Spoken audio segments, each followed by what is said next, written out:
বৈশ্বিক তাপমাত্রা বৃদ্ধির ক্ষেত্রে দ্বিতীয় অবস্থানে বাংলাদেশ। রাজধানী ঢাকাকে হিট আইল্যান্ড হিসাবে উল্লেখ করে ওয়ার্ল্ড ব্যাংক বলেছে, তীব্র তাপমাত্রার কারণে উৎপাদন সক্ষমতা কমার ফলে 2024 সালে বাংলাদেশে আর্থিক ক্ষতি হয়েছে প্রায় $2 বিলিয়ন।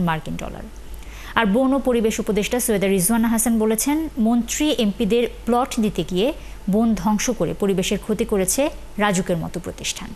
অনুপ অধিকারী তরুণ জানাচ্ছেন বিস্তারিত।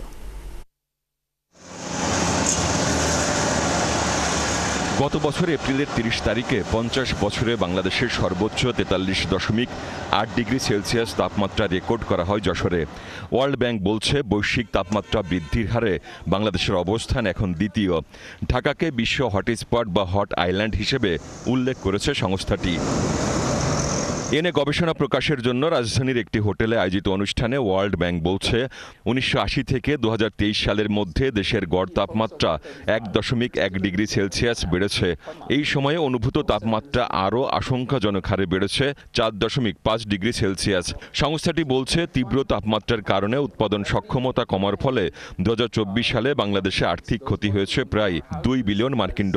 Bangladesh, which shows that climate change can really have an impact on GDP by nearly 7% by 2050 if nothing is being done. যখন গরমের জন্য হিটের কারণে বডিতে যে রিঅ্যাকশনগুলো হয়, হার্টের সমস্যা হতে পারে, লাংসের জন্য হতে পারে, কিডনির জন্য হতে পারে। বাংলাদেশের ক্ষতির জন্য ক্লাইমেট চেঞ্জ দায়ী। সুতরাং যেসব দেশ বেশি কার্বন নিঃসরণ করছে তাদেরকে সরাসরি জরিমানা করে সেটি ক্ষতিগ্রস্ত দেশকে দেয়া যায় কিনা তা নিয়ে বিশ্ব সভায় ভাবনা জরুরি বললেন স্বাস্থ্য পরিবার কল্যাণ মন্ত্রণালয়ের বিশেষ সহকারী সাইদুর রহমান। ক্লাইমেট চেঞ্জে খারাপ কন্ট্রিবিউশনটা যিনি করেছেন, কারেক্টিভ মেজারে ওনার কন্ট্রিবিউশন থাকতে হবে। যেটার জন্য, যেমন স্মোকিং যদি করে ও হেলথ হ্যাজার্ড করে, ওর উপর ট্যাক্স। একইভাবে যিনি হিট জেনারেশন করেন ওনার উপর আসলে হিট ট্যাক্স বসতে পারে। অনেক দেশে মানুষের শহরে ঢুকতেও কিন্তু আলাদা ট্যাক্স দিতে হয়, কারণ যেহেতু উনি এখানে এসে কন্ট্রিবিউট করেন অ্যাডভার্সলি ওই শহরটার মধ্যে। সো এই ধরনের অনেকগুলো জিনিসকে সমাধান খোঁজার চেষ্টাটা হবে আমাদের আজকের এখান থেকে মেইন লার্নিং। আমরা জানলাম যে আসলে হিট একটা সমস্যা। ঢাকার তাপমাত্রা বৃদ্ধির জন্য সরাসরি রাজুককে দুষলেন বন ও পরিবেশ উপদেষ্টা, আর বললেন, ঢাকা কত মানুষকে নিতে পারবে সেটি ঠিক করতে হবে আগে।